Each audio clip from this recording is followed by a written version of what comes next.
بینندگان عزیز ما همین حالا در مکتب 104 ناحیه وحدت قرار داریم و ببینید در اون از روز بیگاه جمعه انیقترش به این طرف بسته است و بر اثر آلوده شدن طلبه ها که در نتیجه بویدن گل اونها از هوش رفتند و میگویند که سرشان اصلا هیچ حواسی ندارد و طی این 2 روز است که پدر و مادرها و مقامات و ماموریت مکتب به بیمارخانه های هم شهر وحدت و هم به بیمارخانه های پایتخت مراجعت کردند، ولی تا حال سبب اصلی این که چرا این طلبه تنها با بویدن گل به این حال گرفتار شدند روشن نیست و هیچ تشخیص طبی تا حال انجام داده نشده است. طلبه ها در صحبت با استادانشون با آموزگاران گفتند که تنها و فقط برای بویدن همین گل به این حال گرفتار شدند، اما آموزگاران میگن که در اینجا هیچ گونه کارهای برای داروهای ضد خاموشک‌ها و چیزهای گرفته نشده است که آنها در نتیجه بویدن یا که داخل صنفخانه شدن که گرفتار این حالت شده باشند. حادثه خیلی همین گل میگن پیدا شده است. از همین گل همو یک شاگردی ما گرفته همو گل گرفته برده داخل صنفخانه خیلی بوی کرده هم طلبه همو طلبه اول یک دخترش هم خیل شد یک دخترش هم خیل سر در بالای پرتم ماند همین قسمی خواب رفتن باری همین دخترم میگیم که خیلی بیدار شد طلبه هوش نمیکنه دیگه. بعد گرفتن آوردیم خوابش کردیم با بود که دیمش هم خیشید یا دیگهش با اومد با غلطید ای بینید ابی خیلی رفتید با ما یوره اولین رسوندیم دوغ ریختیم شد که یگم خیلی بهبودی نشید گردن شد همین خیلی میشود با بودیم خوابش کردیم بنشید با بود که با سیمشی این شب همین خیلی آوردیم دکتری میکنیم هم پمپیری پامش میکنیم که یگم چی نشید وقت دیگه بنشید همینجا هم معلم ماشین دوره بچه‌ش هم خیلی چیز با بچه‌ش هم خیلی کشید با بور کردیم ماشین ده و گفتیم که بیا بریم شک نشید با همون 4 کس در ماشین بور کردیم و گیتین رفتیم بود ایوجا دکتری اینجا اومد حکمت میگن وای اومد همینجا ده با تشخیص گذروند وای کرد گفت که بیا بریم گفت ما برم لابراتوری چی گپای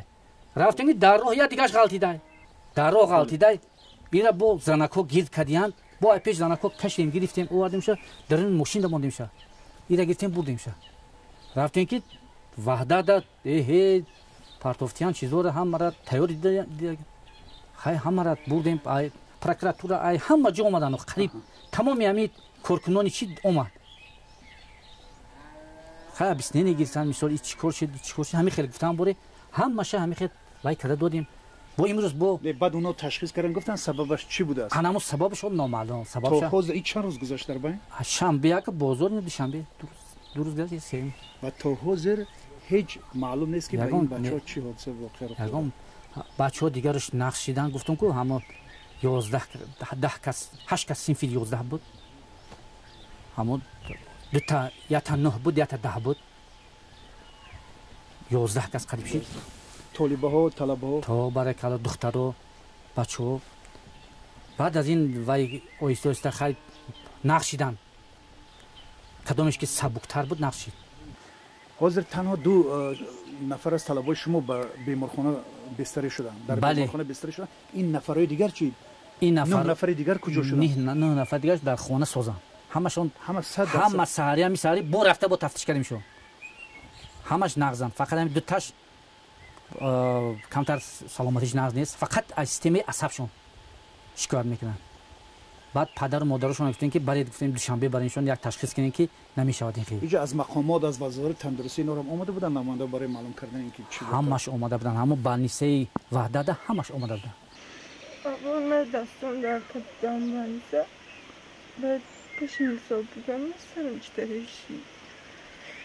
با بودن چک میدادم چیز نکنیم سرم چطوریشی بانیسه